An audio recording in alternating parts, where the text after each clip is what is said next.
Hey guys, I just wanted to touch base with you on the electric motion escape. My love affair has been strong, as you guys may know from my other videos, but the love has been jaded lately. I flipped it the last week and broke more of my tail section. I've taken it all apart because I'm trying to rebuild it, but the plastics on this thing are quite brittle and crappy. I did a slow speed wheelie on the tail, as I mentioned in previous videos, and I snapped this and it broke long ways. And I'm talking just a light tail scrape, a walk-off wheelie, and I've been gluing it together ever since, probably twice. And then this past week, riding with my KTM 300 buddies who they just love teasing me about my electric bike, but I am climbing the nastiest of the nasty while they watch.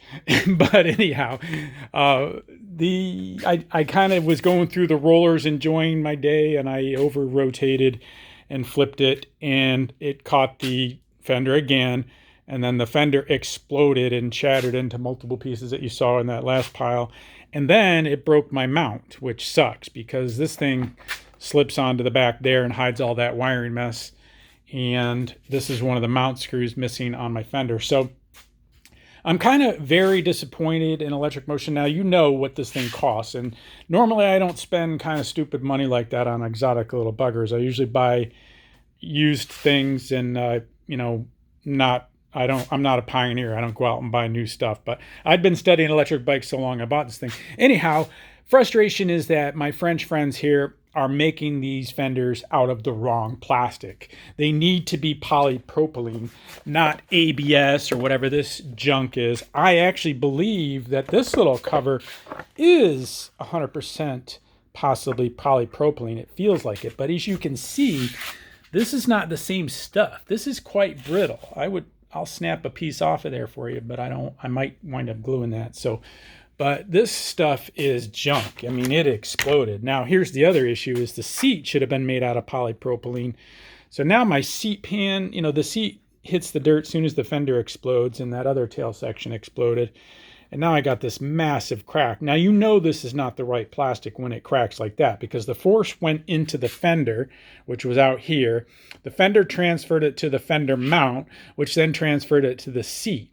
So I know, we're literally doing 10 miles an hour on soft sand rollers, flipped it, tail caught, and now I broke 3 different pieces. Now, I get it. Hey, I know what you're saying. Learn to ride. You won't have those issues. Yeah. Well, I am learning to ride. That's what happens when you learn. You make mistakes. But my point is that we've all flipped our dirt bikes. My YZ250, I cartwheeled my 450, unfortunately, and I don't have a single cracked panel because those are made out of polypropylene, super tough plastic. The plastic that your garbage can's made out of where the garbage man destroys it every week. That doesn't crack. So this stuff somehow is cracking. So it's not real polypropylene or it's some sort of cheap version or it's something else. So that is disappointing. My French friends, I've asked them to replace the panels at no charge to me or at least give me some sort of break because there is very little support for these bikes. As you know, the dealer network is weak and they don't exist. I'm not even close to a dealer. And, I contact the distributor, try to get parts. They don't really know much about the bikes. They've even sent me the wrong parts multiple times. And unfortunately, I think I'm kind of on an island here in terms of doing my own repairs. So I actually did order some real polypropylene. I am going to be building my own skid plate again, which I have a video of building it on my WR250R. Now I will be in the business of building tail sections and fenders for my electric motion. And, I don't mind that so much.